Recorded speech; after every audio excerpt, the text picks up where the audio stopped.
Okay. Hi, I'm Ivy Swardow, and this is my flash piece that I wrote at the beginning of the semester called Best Friends. We had always been irresponsible as kids. We would run around the neighborhood throwing around a ball, and sure enough, we would end up breaking a window or hitting the old lady next door. It's not like we meant to do any harm. It's just that we weren't really thinking about our actions. It may not have been the most responsible way to handle things, but it was our way and we liked it. He had always been a weakling ever since I first met him. He was smaller than most 6-year-olds and very shy, hiding behind his mother's leg. His appearance didn't help either. He had light blonde hair that was in a cut in one of those horrible coconut bowl shapes that reached halfway down to the neck. He had big blue eyes and a sweater that was 2 sizes too big. Combine all those redeeming qualities into one and you would have sworn he was a girl, or at least I did. To me, all boys looked the same as I did. Short hair, brown in my case, with hard eyes, mine were green, and always had dirt on their clothes. So when Mom introduced the kid as he, I was immediately put off. But after a while playing with him, while our mothers talked, I found out he was pretty smart. At least he was pretty smart for a 6-year-old. We became best friends shortly after that day. As the years went on, I began getting into more and more trouble, and he would be there right with me. When we started high school, all hell broke loose. On top of all the mischief we would cause, we now had to face a new part of our lives, bullies. Sure, there had always been some back then, with the punks around town, but we would just go around our business after I gave them a kick or two. Oh no, not here. Oh no, sorry, these guys meant business. And what the worst part of it was that they weren't going after me, they were going after him. Poor guy didn't have a chance, and he hadn't changed much since we were kids, besides the fact that he had grown taller. He never stood a chance with those football jocks. They would shove him into the lockers, and I would attempt to kick their asses, only to have them try to stuff me in the locker with him.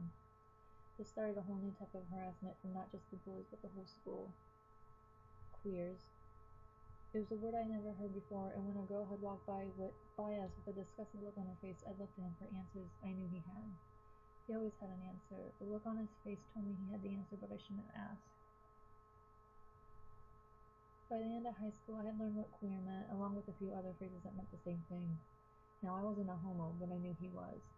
He had never come out and told me, but I knew, and I didn't care. He was my best friend and would always be, no matter who he wanted to do the dirty with. I'd gotten pretty good at fighting, always having to kick the asses of people who tried to call us a couple at school. We were each other's only friends, and naturally we were always together. We didn't do anything like kissing or holding hands or any mushy stuff like that, so I could never figure out why they thought we were an item. It didn't bother me as much as it did him. Let them think what they wanted to. But I would see the tears start to fall behind those damn straight cut coconut things. Something would snap in me, and the offender would be kneeling on the ground in 10 seconds flat. I hated to see him cry. The worst time I saw him cry was when he learned about the draft. The war was getting worse and the army needed more men. As soon as we graduated, we were shipped out to boot camp. By some miracle, we ended up together in the same platoon with bunks right next to each other. I was thankful during the day so I could sneak and help him with the more physical, enduring activities, but at night, I wish I was far from him. He would lay in bed night after night and cry. He would try so hard to keep it in, but he just couldn't. That was just one thing my heart couldn't take, him crying. And I had to listen to it every night. I swear some nights I would end up crying with him. I was surprised that he didn't cry on that day. We were headed to some beach in Japan. He knew the name of it, but I didn't really care. I didn't care about anything but us getting home in one piece. We were told the Japs were crazy and to watch our backs. My mind translated that to don't let him out of your sight. He was scared. He could barely hold his gun. I grasped his shoulder and gave him the best smile I could. It's going to be okay. We're going to make it through this and make it back home. And we can go back to causing some good old-fashioned ruckus. He gave me a weak smile and nodded. His grip on his gun tightened. We finally docked at the beach, and everything was a blur after that. There were men shouting, gunfires, and noises I couldn't make out. It was crazy. I can't remember anything until I saw him drop in front of me. My heart stopped, and I was motionless. No, no, no, no. He didn't get hurt already. There's no way. We just started.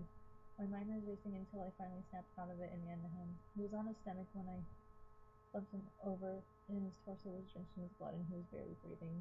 I tried applying pressure to his wound. Where was the blood coming from? How was I supposed to save him? I was screaming at him to stay with me, as I did everything and anything I could. He was shaking horribly and getting cold fast. God, please no, don't take the only friend I have in this world. My panicked thoughts were interrupted by a small, fragile hand coming to rest against my chest. Don't cry. I could barely hear his rasping voice. He smiled so gently at me as he took his last breath. That was the most peaceful I'd ever seen my best friend. Man.